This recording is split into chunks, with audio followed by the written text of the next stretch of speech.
And Samuel said to Saul, "The Lord sent me to anoint you to be king over his people, over Israel. And now hearken to the voice of the words of the Lord. So said the Lord of hosts, I remember that which Amalek did to Israel, how he laid wait for him on the way when he came up out of Egypt.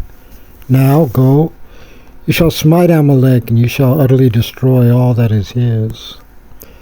You shall not have pity on him, and you shall slay both man and woman, infant and suckling, ox and sheep, camel and donkey."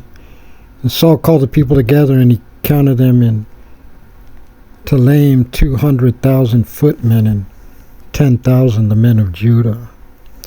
Saul came as far as the city of Amalek, and he fought in the valley. Saul said to the Kenite, "Turn away and go down from among the Amalekites, lest I destroy you with them." And you did kindness with all the children of Israel when they went up out of Egypt, and the Kenites turned away from amidst Amalek. Saul smote Amalek from Havilah until you come to Shur, which is in front of Egypt. And he seized Agag, the king of Amalek, alive, and he completely destroyed all the people with the edge of the sword. And Saul and the people had pity on Agag, and on the best of the sheep and the cattle and the fatlings, and on the fattened sheep, and on all that was good. They did not want to destroy them, but everything which was vile and feeble, that they utterly destroyed. And the word of the Lord came to Samuel, saying, "I regret that I have made Saul king, for he has turned back from following me, and he has not fulfilled my words." And it distressed Samuel, and he cried out to the Lord all night. Samuel arose early in the morning to meet Saul, and it was told to Samuel, saying, "Saul has come to Carmel, and behold, he is setting up a place for himself." And he passed and went down to Gilgal, and Samuel came to Saul, and Saul said to him, "May you be blessed of the Lord. I have fulfilled the word of the Lord." Samuel said, "What then is this bleating of the sheep in my ears, and the lowing of the oxen which I hear?" And Saul said, "They brought them from the Amalekites, for the people had pity on the best of the sheep and the oxen, in order to sacrifice to the Lord your God, and the rest we have utterly destroyed." Samuel said to Saul, "Desist, and I shall tell you what the Lord spoke to me last night." And he said to him, "Speak." Samuel said, "Even if you are small in your own eyes, and you not the head of the tribes of Israel, and the Lord anointed you as king over Israel, and the Lord sent you on a mission and said, 'Go, and you shall utterly destroy the sinners, the Amalekites, and you shall wage war against them till they destroy them.' Now why did you not hearken to the voice of the Lord, but you flew upon the spoil, and you did what was evil in the eyes of the Lord?" Saul said to Samuel, "Yes, I did hearken to the voice of the Lord.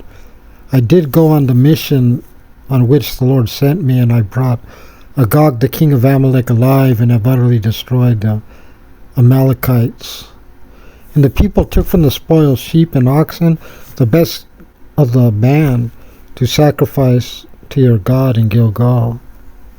Samuel said, "As the Lord is much desire in burnt offerings and peace offerings as in obeying the voice of the Lord, behold, to obey is better than a peace offering, to hearken is better than the fat of rams.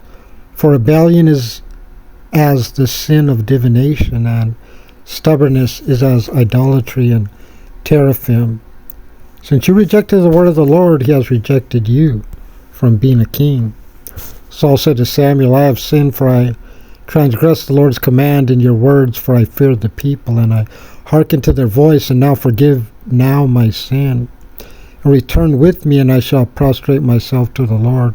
Samuel said to Saul, "I shall not return with you, for you have rejected the word of the Lord, and the Lord has rejected you from being a king over Israel." Samuel turned to go, and he seized the skirt of his robe, and it tore. Samuel said to him, "The Lord has torn the kingdom of Israel from you today, and has given it to your fellow who is better than you. And also the strength of Israel will neither lie nor repent, for he is not a man to repent." And he said, I have sinned, now honor me. Now in the presence of the elders of my people, in the presence of Israel, and return with me. I shall prostrate myself to the Lord your God. Samuel returned after Saul, and Saul prostrated himself to the Lord. Samuel said, Bring Agag, the king of Amalek, near to me. And Agag went to him delicately, and Agag said, Surely the bitterness of death has turned. Samuel said, As your sword bereaved women, so will your mother be bereaved among women. Samuel hewed Agag in pieces before the Lord in Gilgal. Samuel went to Ramah, and Saul went up to his house in Gibeah of Saul. Samuel came no more to see Saul until the day of his death, for Samuel mourned for Saul, and the Lord was repentant that he had made Saul reign over Israel.